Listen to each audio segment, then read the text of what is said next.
我租一个店铺，我还得交12个月的房租，我还要去找一个连带保证人。比如说一个塔楼卖3亿，我喊3.3亿，那个人就会卖给我，就等于说恶意的把价格炒上。那边就回复了一句话：哥，随便干。守法他们是守法，但是他们不遵纪。他许可没下来，一栋大楼怎么办？一脚踩进坑里。尽管签证管严，对于业务这块的需求是越来越大。这次入管局出台这个政策为了什么？就经营管理签证是这么严格的？最大理由就是日本不养闲人。日本需要这种真真正正在日本做事儿之后向政府纳税的人。就是经管签证那些老板们，我觉得有至少接近一半的人，他是想享受这个发达国家的福利待遇。有一个先生是说过，他说最大的就降低外国人的犯罪率，让外国人都遵纪守法。我觉得不对，我反对这个。经管签证的这些人，他是有钱有资源，有一定的这个社会阅历的，他来犯罪干什么？降低犯罪率的原因，它不是降低刑事犯罪率，还有一些什么税法呀，什么各种各样的犯罪也算，就是钻日本政府的空子。日本政府是人本善的这个方式来让你进来，我认为你是善良的，对，但是你要在这儿符合我的规矩。日本人的最大理由是说，大家都是公平的，你只要是在日本这块稳稳分分、遵纪守法的经营一个公司，他是会给你经营管理签证的。真正在这儿落地之后的话，他很不舒服，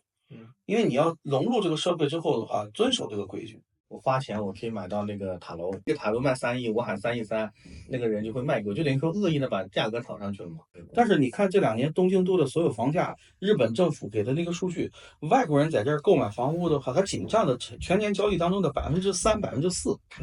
它没占到所有的大国，就是真正拿钱进来之后，在这儿买房的那些炒房的人，还是日本人，还是欧美投资公司，只是这些老板们为了让自己这个身份，为了让自己的业务，为了让自己能够躺平，用资本的力量来买取的资源，用这个资源在这儿给我带来我可以躺平的一个回报的一个方式。你降低犯罪率，那是驱逐那些恶性的这些就是那些偷工啊那些，然后犯罪率这种刑事犯罪在降低。都遵纪守法，只是如何遵守法他们是守法，但是他们不遵纪。对，就是日本的商业逻辑和日本的商业规范，他要遵守的是这些东西。对，他并不是说我要去违法，他不懂啊。做这些蜜雪冰城，做所有的咱们看到的餐饮业的人，到日本来最大的问题就是，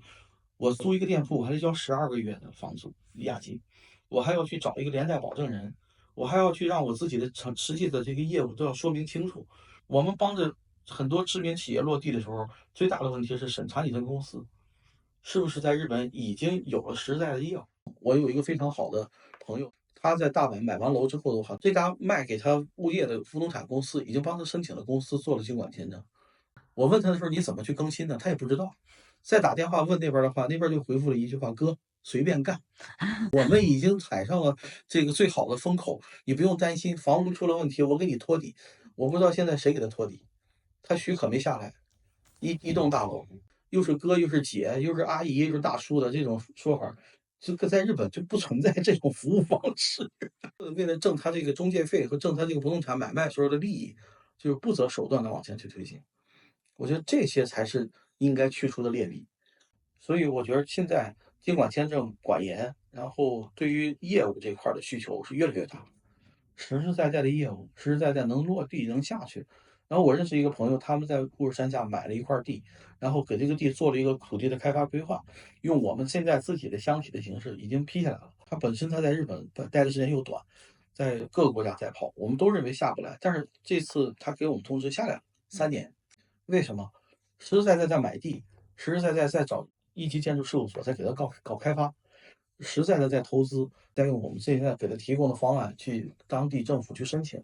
整个业务当中都出现他这个人，而且在开发商当中的都有他的名字。这种经营管理签证持有者，他确实在管理，他在调动一级设计师，